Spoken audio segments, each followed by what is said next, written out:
The Pacific Night had become something America's soldiers couldn't conquer. April 6, 1945, Okinawa. The darkness pressed down at 0145 hours like a living thing, suffocating and absolute. Corporal Eugene Jacobs pressed his eye against the viewfinder of equipment his lieutenant had called an experiment, the kind that might get them all killed. For the better part of 20 minutes, he'd stared through nothing but murky green haze, his vision burning when movement flickered. 50 yards out. Through the scope, something took shape, a greenish blob that moved with unmistakable purpose. More than one. Multiple shapes crawling toward their foxholes, becoming visible one after another. 5 or 6 of them at least. Japanese infiltrators slipping through darkness that had rendered every other American on that ridge completely blind. His partner crouched beside him with a standard carbine, seeing only an impenetrable black void. "You certain about this?" Jacobs kept his eye locked to the glass. "I'm watching them right now." For nearly 4 years, American soldiers had surrendered their nights to an enemy that had trained since the 1930s to move unseen through darkness. At Guadalcanal, 70% of Japanese attacks had struck between 10 at night and 4 in the morning. Flares couldn't catch them. Searchlights weren't quick enough. The mathematics of night combat favored Japan 3-1. Then, an electrical engineer who'd never fired a rifle in actual combat proposed something the High Command had laughed off as pure fantasy. A scope capable of seeing light invisible to the human eye. 150 weapons deployed. During the first week, they accounted for 30% of enemy rifle casualties. The weapon everyone dismissed as impossible had transformed darkness itself into obsolete terrain. May 12, 1944. Guadalcanal. Private First Class James Hartley sat cramped in his foxhole at 0230 hours, just 23 years old. An Indiana farm boy who'd never even seen an ocean before entering the service. The night pressed against him, moonless and thick with humidity that made every breath feel like sucking air through wet cloth. Then a sound, movement in the jungle undergrowth, maybe 30 feet away, perhaps closer. His fingers tightened around the M1 Garand. Training dictated he confirm his target before firing, but nothing about darkness allowed for certainty. He squeezed the trigger anyway. 3 rounds vanished into black. The muzzle flash painted the jungle in orange for a fraction of a second. Long enough to outline his position perfectly, long enough to tell anyone watching exactly where to find him. They located him at dawn, a knife wound carved across his throat. He'd never seen the man who killed him. Never had the chance to fight back. This wasn't unusual, this was how the Japanese fought.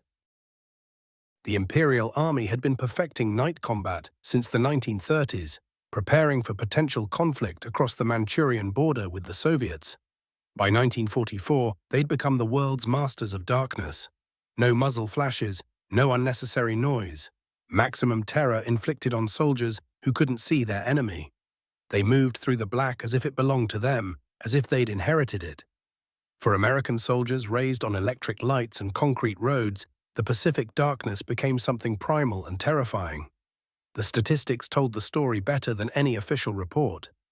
70% of Japanese attacks at Guadalcanal occurred between 2200 and 400 hours. American casualty ratios in night actions favored the Japanese 3-1. By late 1944, standard American doctrine read like surrender written on paper. Defend your position after dark. Do not conduct patrols. Translation: concede half of every day to your enemy. Let them own the night. Pray you survived until sunrise. March 1945. The planning rooms at 10th Army headquarters buzzed with the weight of knowledge. Okinawa wasn't going to be jungle warfare. The terrain featured open ground studded with coral ridges, limestone caves, and ancient Okinawan burial sites that the Japanese had converted into fortified positions. The Japanese 32nd Army, 77,000 troops, had spent months transforming the island into a nightmare. American intelligence was certain they'd employ the same strategy that had bled the Marines and Army since the first campaign. Fight aggressively during daylight, infiltrate and terrorize after sunset, bleed the Americans until the price of victory became unbearable. A colonel at 10th Army, dispatched an urgent communication to Washington. The language maintained military formality, but desperation leaked through every word. A solution was needed for night infiltration. Current countermeasures proved inadequate. Request any available technology. Urgent priority. What they possessed wasn't adequate. It barely functioned. Illumination flares fired from 81mm mortars generated 500,000 candle power and burned for 60 seconds. The problem was immediate. Those flares lit up American positions as much as Japanese ones. Effective range extended 2/3 of a mile, which meant broadcasting the location to every enemy soldier within 1,000 yards. Searchlights offered improvements, but they demanded a truck, a generator, and a 3-person crew, essentially painting a bullseye and waiting for the artillery response. Acoustic detection equipment existed. Experimental microphones could register movement at 50 yards. They told you someone was approaching. They didn't tell you where to shoot. Firing blind into darkness based on sound meant accidentally killing your own scouts. The invasion was scheduled for April 1st. 4 weeks to solve a problem the military had struggled with for 4 years of combat. The answer came from Camden, New Jersey, carried by a man who'd never worn a uniform. Dr. Vladimir Zworykin was 56 years old, a Russian immigrant who'd never experienced gunfire, never spent a single night in a foxhole weighing whether rustling undergrowth meant wind or death. What he'd accomplished was inventing the iconoscope, the television camera tube that made modern broadcasting possible. In 1936, he and Dr. George Morton had demonstrated something they called an infrared image tube before the American Association for the Advancement of Science. The fundamental principle, infrared light exists beyond the visible red spectrum. Human eyes cannot perceive it. Electronic sensors can. Zworykin's tube converted invisible infrared radiation into visible images displayed on a phosphor screen, functioning like television, but for wavelengths the human eye couldn't detect. After Pearl Harbor altered everything, the National Defense Research Committee approached him with a question. Can your infrared tube see people moving at night? Yes, Zworykin answered, with modifications. They assigned him a code name. Project T-120. Top secret classification. The specifications sounded pulled from Pulp Fiction. Build an infrared lamp projecting invisible light. Build an infrared-sensitive scope, converting that light into visible images. Build a power supply operating both systems. Mount everything on a rifle a soldier could carry. Weight limit, 30 pounds total. Range requirement, minimum 70 yards, matching carbine effective distance. Timeline, 18 months from working prototype to combat deployment.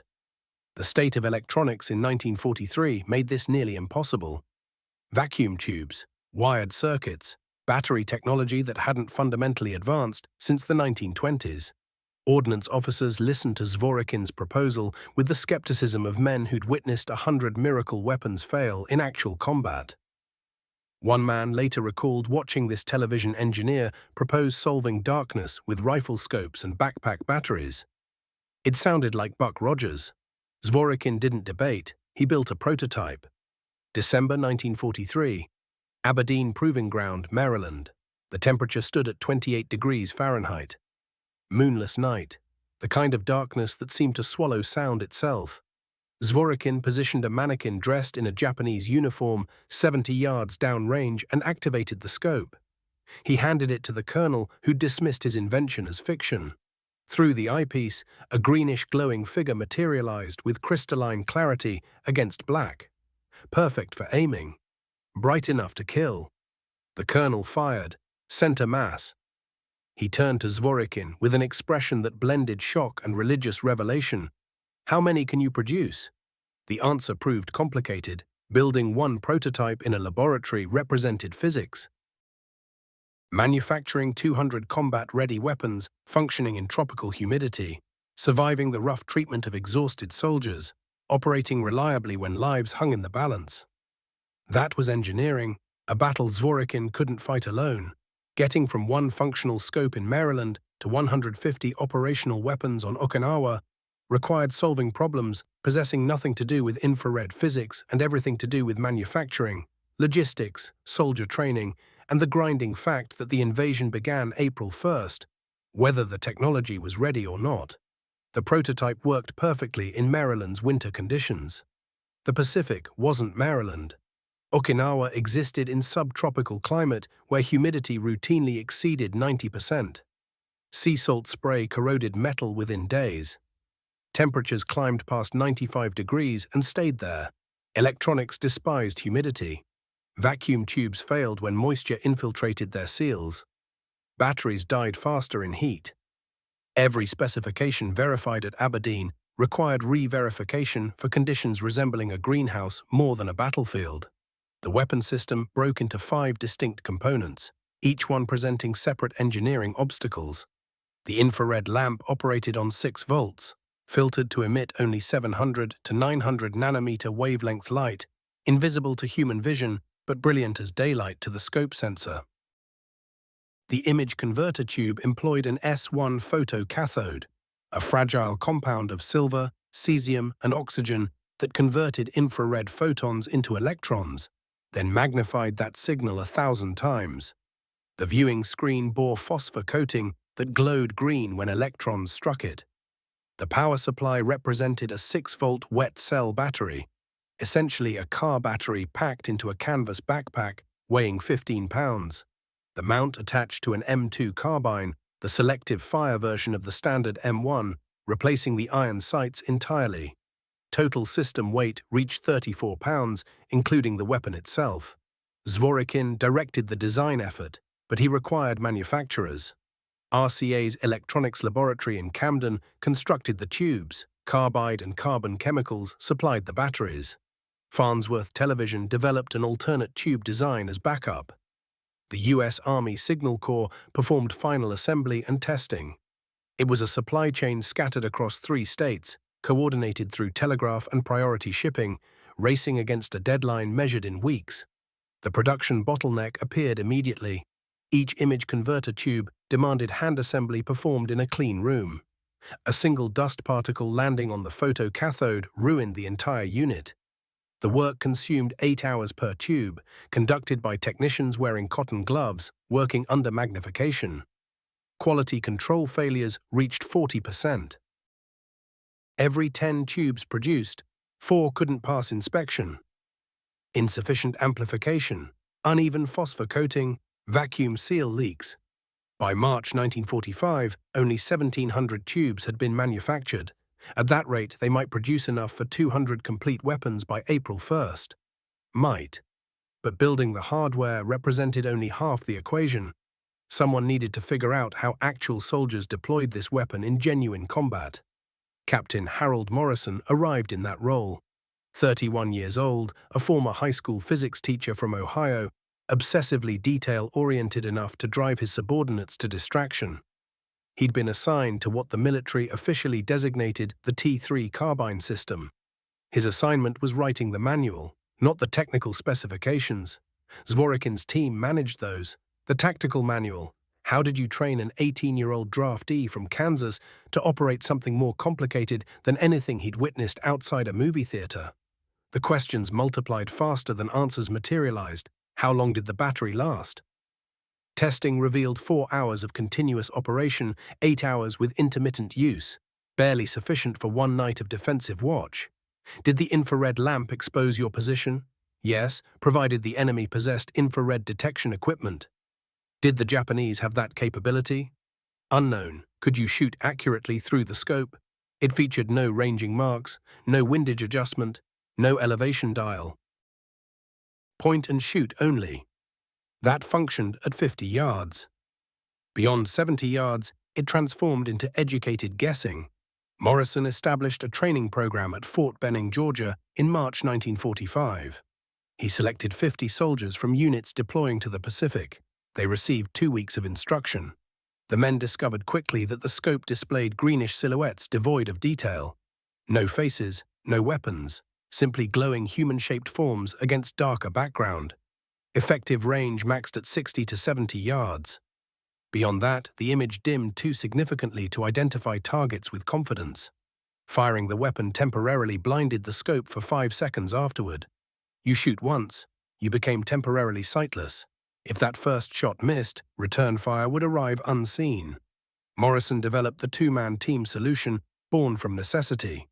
One soldier carried the M2 carbine with scope and infrared lamp, 12 pounds of weapon plus the 15-pound battery backpack. The second soldier carried a standard M1 carbine. The scope operator spotted targets and issued directions. The second shooter engaged using conventional sights based on the scope operator's guidance. It was clumsy. It was complicated. It was the only method maintaining effective fire after the first shot destroyed the scope operator's vision. Time collapsed like a structure under artillery bombardment. The Okinawa invasion approached April 1, 1945. Morrison's training program concluded March 25. 150 complete weapon systems were shipped to Okinawa. The troop transport USS Fingham departed with soldiers crowded below deck. They arrived on April 3, touching down just 2 days after the invasion had begun. What awaited them was the same brutal struggle American forces had endured since those early desperate days at Guadalcanal. For the first 48 hours at Okinawa, darkness became the enemy. There was no night vision equipment, no technological advantage, only the thick black and the unsettling sounds of movement through it. Japanese soldiers slipped through the shadows, infiltrating American positions under cover of night.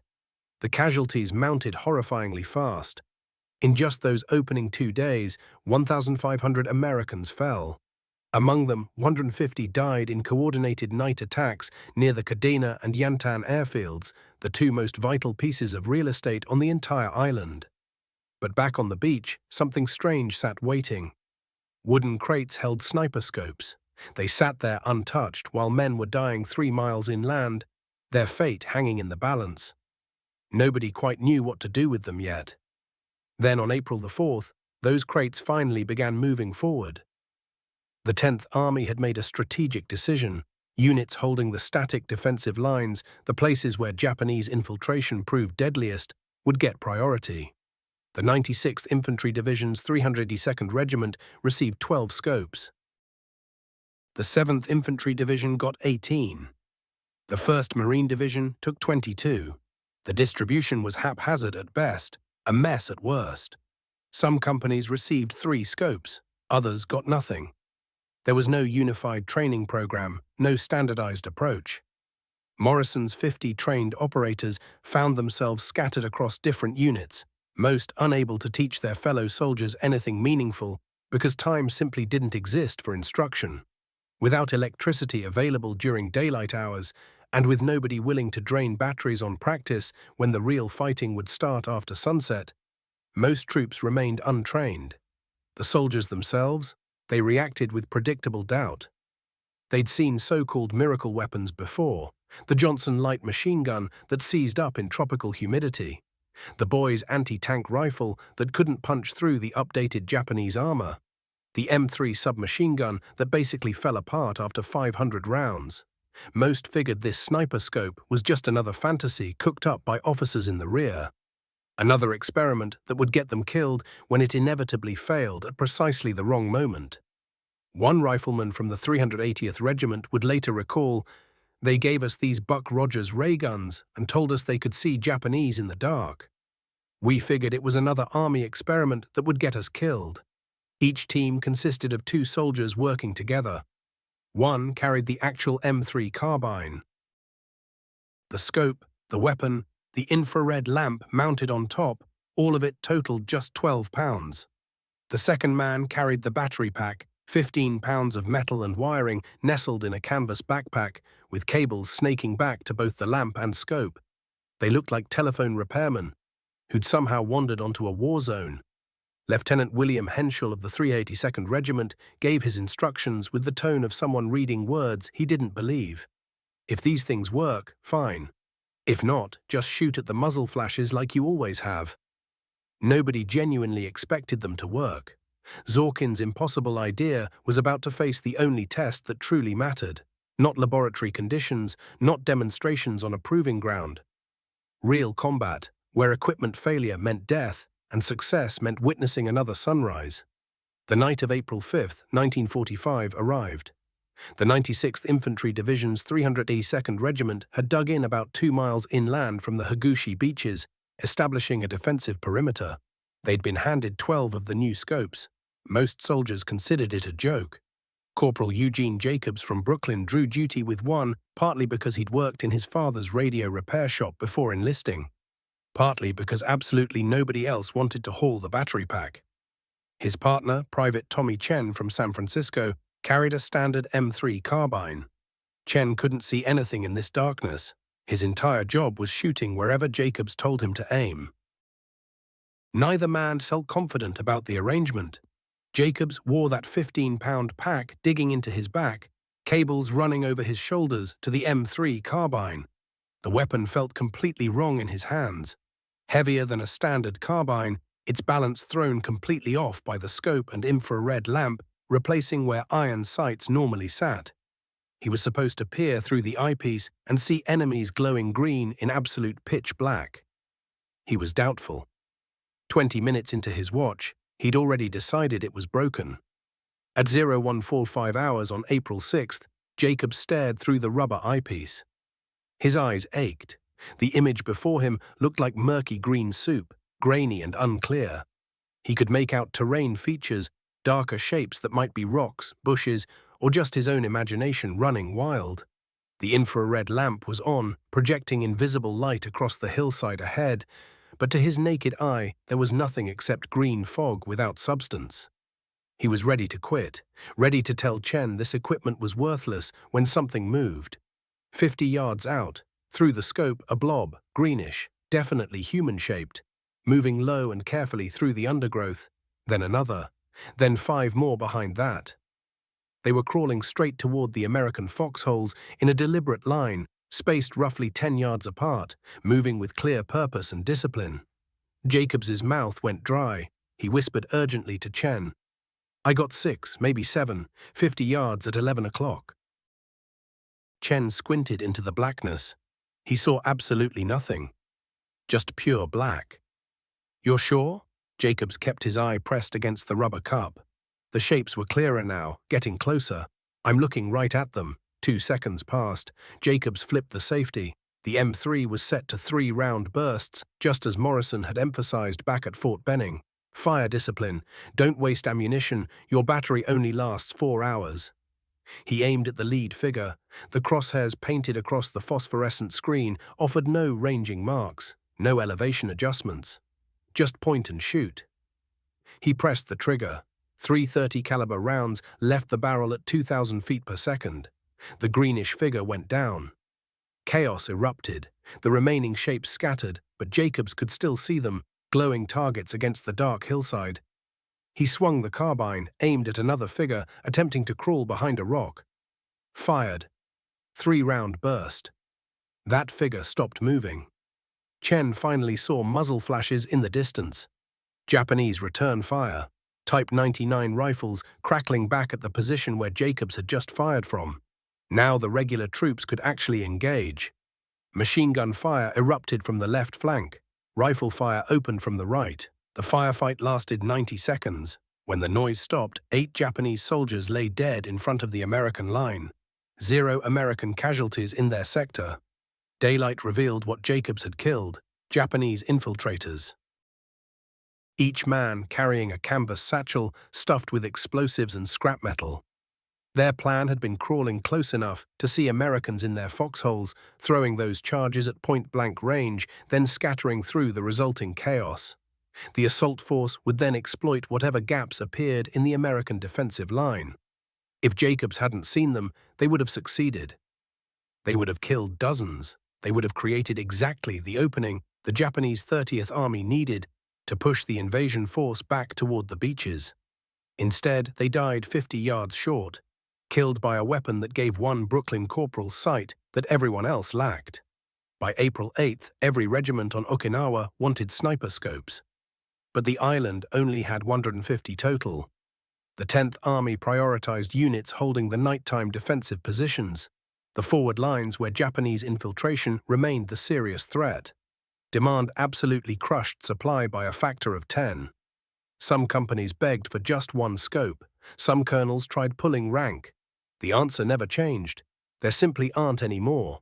This is what you've got. The intelligence officers began collecting data from that first week.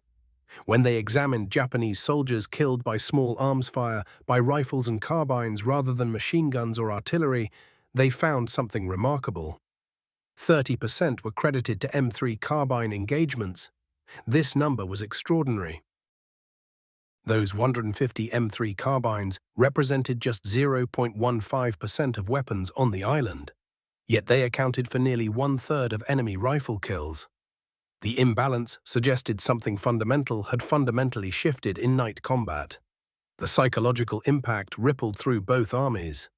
American soldiers who'd experienced the scope began requesting permanent assignment to sniper scope teams. Yes, the weapon was heavy. Yes, the battery pack was uncomfortable. But you could identify threats before they identified you. In infantry combat, that advantage exceeded any inconvenience. Japanese infiltration tactics depended entirely on invisibility. If Americans couldn't see you, they couldn't shoot you. Now certain Americans could see everything. Captured Japanese documents translated after the fighting mentioned American magic light. Orders included instructions to avoid approach routes where green-eyed guns were positioned. The enemy didn't grasp the technology. They simply knew that paths which should remain invisible suddenly became deadly. By April 15th, the M3 carbine had become the most desired weapon on Okinawa. Soldiers who'd used it called it the game changer. Morale improved dramatically in units carrying the scopes. Casualties from night attacks dropped 40% in sectors where sniper scopes operated. The data spoke clearly. Zorkin's impossible idea was genuinely working. Men were staying alive who would have died in darkness. The electrical engineer who'd never experienced war, who built his prototype in a New Jersey laboratory while soldiers bled out in Pacific foxholes, had delivered exactly what he'd promised. A weapon that perceived invisible light and transformed night into day. But Okinawa wasn't Maryland. The island possessed weather. The battle possessed duration, and the gap between laboratory perfection and sustained combat performance, that was where every miracle weapon eventually faced its ultimate test. April's clear nights couldn't last forever. The monsoon season approached. When it arrived, Zorkin's invention would confront a challenge no engineering brilliance had anticipated. April 22nd brought Okinawa's spring monsoon with rain that simply didn't stop. This wasn't the brief afternoon showers American soldiers knew from stateside training. This was tropical downpour that transformed foxholes into swimming pools and roads into rivers of mud. Within 48 hours, 40 of the 150 scopes had become completely inoperable. Water seeped into battery packs despite the canvas. Circuits short-circuited, infrared lamps flickered and died. Vacuum tubes sealed inside the image converter housing developed internal condensation that destroyed the photocathode sensitivity. What functioned perfectly in Maryland's dry winter failed catastrophically in Okinawa's humid spring. The maintenance crisis revealed itself immediately. Each scope required specialized repair impossible to perform in a foxhole. Vacuum tubes needed replacement, delicate work involving tiny screws and precise alignment. The kind of task belonging in a clean laboratory, not a combat zone where artillery shells landed without warning. The Signal Corps established a repair depot 3 miles behind the lines. Technicians worked beneath canvas tarps while rain hammered relentlessly overhead. But the supply chain fractured. Replacement tubes required 3 weeks shipping from Camden to Okinawa. 3 weeks meant soldiers returned to fighting blind, surrendering advantages they'd barely begun to understand. The battery situation worsened everything. Those 6-volt wet cells weren't designed for tropical humidity. Acid leaked from the seals, corroding terminals, eating through canvas packs. One soldier from the 7th Infantry Division suffered chemical burns across his back when battery acid soaked through his shirt. After that, men began refusing to carry the packs. Lieutenant Henschel heard the protests from his platoon. "I'm not wearing a battery that might burn through my spine." He couldn't really argue against that logic. Field engineers started improvising solutions. Rubber wrapping sealed around the batteries, waterproof tape holding every joint tight, petroleum jelly protecting every metal contact point. It helped, sure, but it couldn't fix the basic reality. This technology simply wasn't designed for conditions like these. By late April, the battleships moved south. The Japanese military pulled back from the northern two-thirds of Okinawa, retreating toward the Shuri line. This heavily reinforced defensive position stretched across the island's bottom third like a concrete wall. Everything changed when they reached those southern positions. The landscape shifted from relatively open terrain to something far more brutal.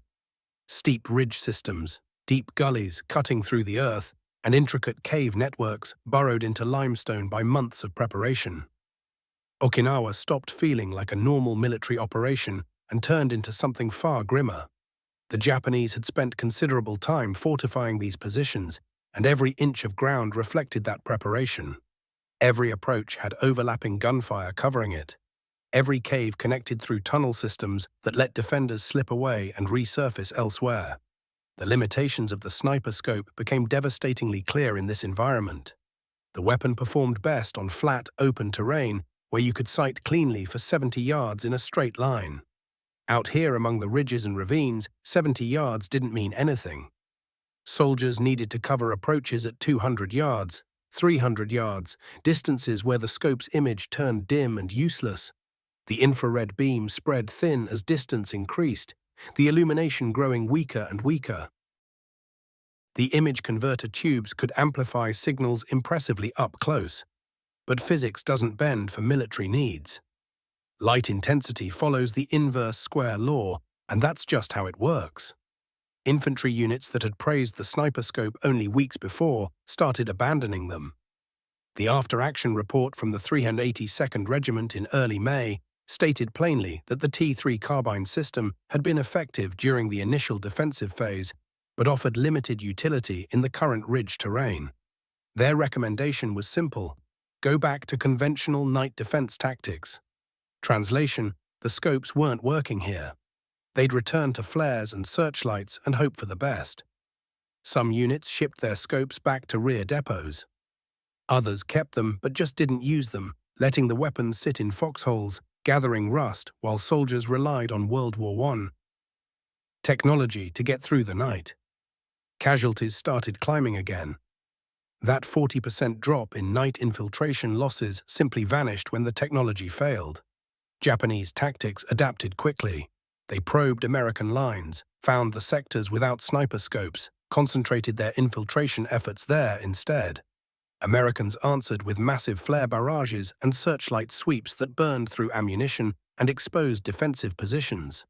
May's casualty numbers looked reversed, April in reverse. The night belonged to the enemy once more. On May 10th, Colonel David Fowler, Chief of 10th Army Ordnance, sat down to write a report to Washington. His words were measured, professional, and utterly damning. The T3 carbine system showed promise, he wrote, but the limitations were significant. Weather vulnerability was excessive, range proved inadequate for varied terrain, maintenance requirements exceeded field capability. His recommendation was careful: continue development for future operations, but don't prioritize production for the current Pacific theater. He wasn't wrong. Every criticism was accurate. The scopes did fail in rain. Ranges were inadequate for ridge warfare. Maintenance was impossible without specialists and replacement parts that simply didn't exist on Okinawa. But beneath the professional language lay something darker. By May 1945, military planners had already fixed their attention on Operation Downfall, the planned invasion of Japan scheduled for November. Okinawa was the proving ground, the test site for tactics and weapons that would be used on Kyushu and Honshu.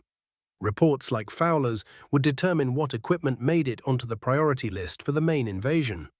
His recommendation amounted to this: night vision technology needed to be lighter, have greater range, and be more weatherproof. The M3 in its current form simply wasn't ready. Shelve it, move on. Back in Camden, New Jersey, Zworykin read the forwarded reports from Washington. He was 57 years old now, 2 years into 18-hour days, prototypes that had failed, production problems that nearly killed the entire program, political battles just to keep funding when half the Ordnance Department thought the whole concept belonged to science fiction. And now the verdict: promising but limited. In engineering terms, that meant nice try, but not good enough. He didn't have time to redesign before the Japan invasion. The war could end before he solved the moisture problem, the range problem, the battery problem. His impossible idea had actually worked. The 30% casualty attribution proved that. But it hadn't worked consistently enough or reliably enough to change military doctrine. The soldiers who actually used the scopes, though, saw something entirely different. Corporal Jacobs wrote home to his mother in Brooklyn, his handwriting shaky from exhaustion, filthy and running on 3 hours of sleep at a stretch for weeks. He wrote that they'd gotten this new scope that could see Japanese soldiers at night. It was heavy and the battery died, and it broke when it rained. But he was alive because of it. So were 30 guys in his company. He didn't care what the colonel said, the thing worked. His mother kept that letter. After the war, it ended up in a box in her attic. One voice among millions that never made it into official reports.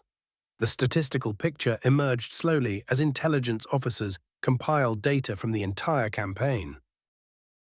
By the time Okinawa ended on June 22, 1945, the 150 M3 carbines had been credited with 30% of Japanese rifle casualties during the first 2 weeks, 18% across the entire 3-month battle.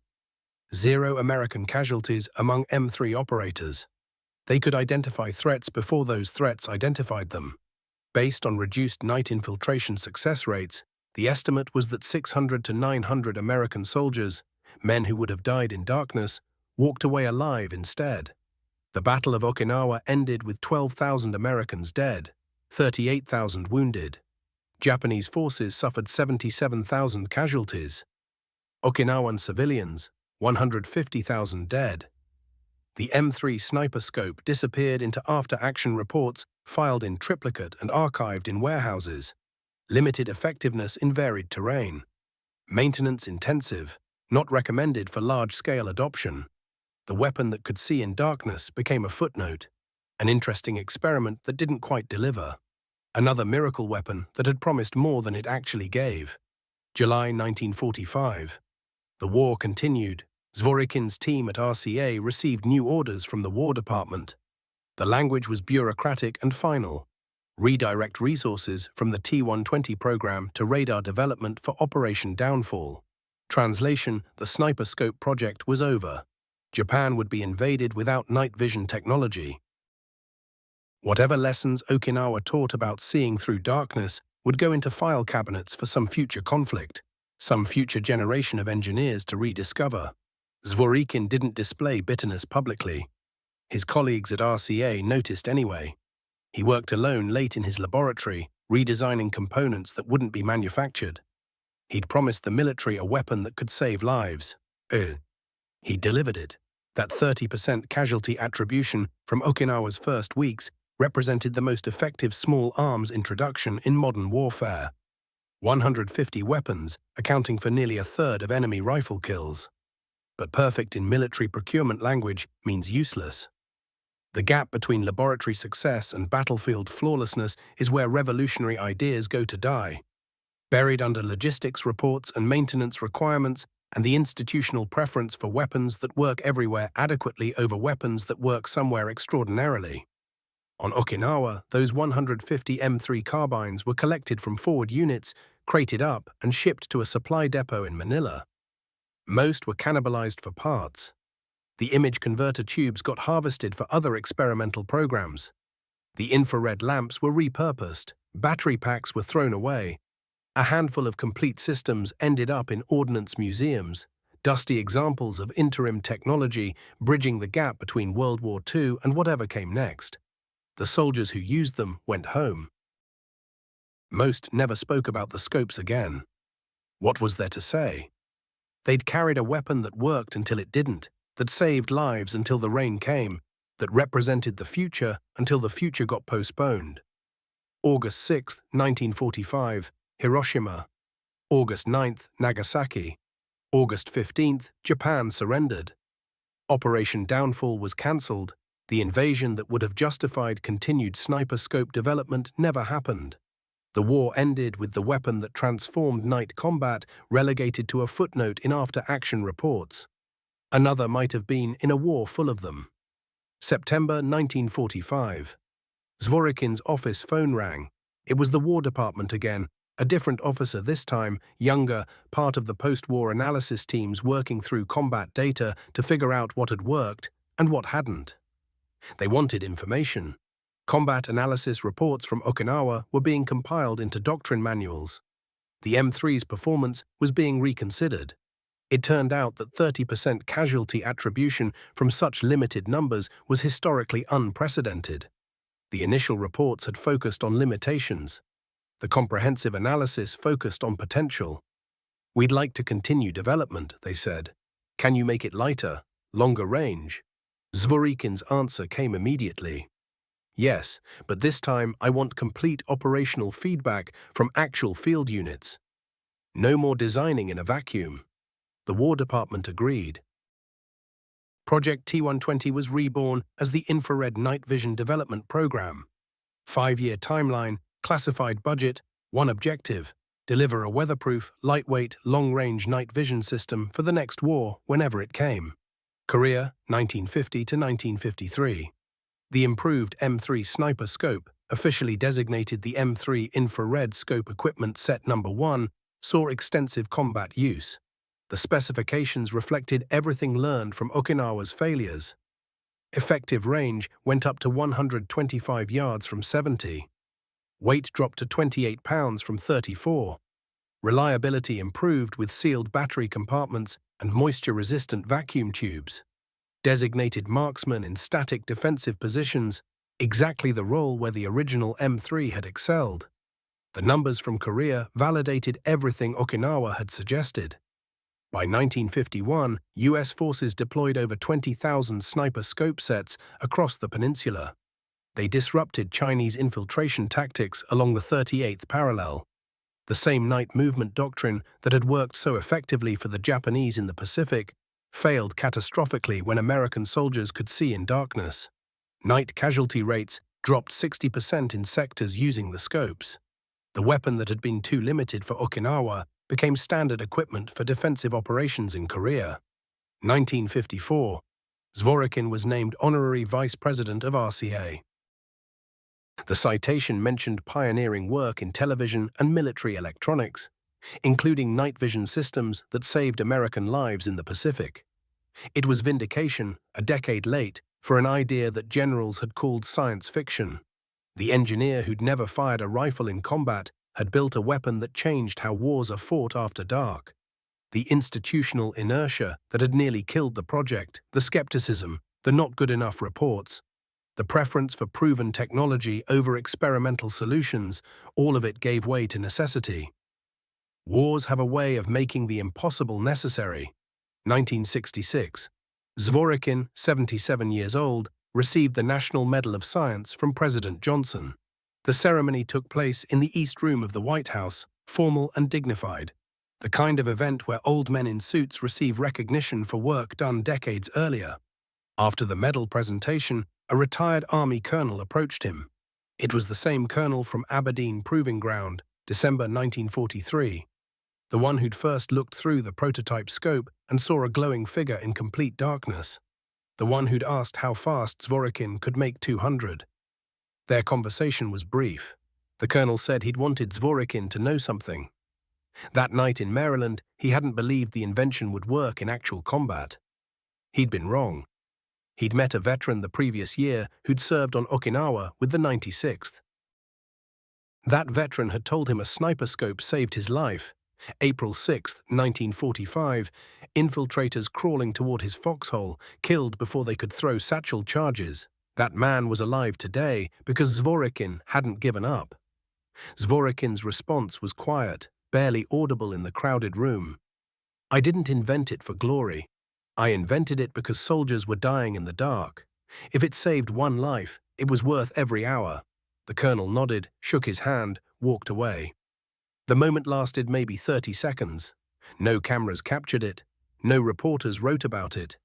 Just two old men acknowledging a truth that after-action reports and procurement documents never quite managed to capture. That technology matters less than the lives it saves, that limited effectiveness means something entirely different to the soldier who survives than to the colonel who writes the report. Today's night vision goggles, used by every modern military on Earth, trace their lineage directly to Zworykin's infrared image converter tube demonstrated in 1936. The technology evolved. Image intensification replaced infrared illumination. Passive systems replaced active ones. Lightweight tubes replaced vacuum bulbs. But the core concept remained unchanged. Convert invisible light into visible images. Let soldiers see in darkness. Own the night. The M3 sniper scope wasn't perfect. It failed in rain. Its range was inadequate for varied terrain. It required maintenance beyond field capability.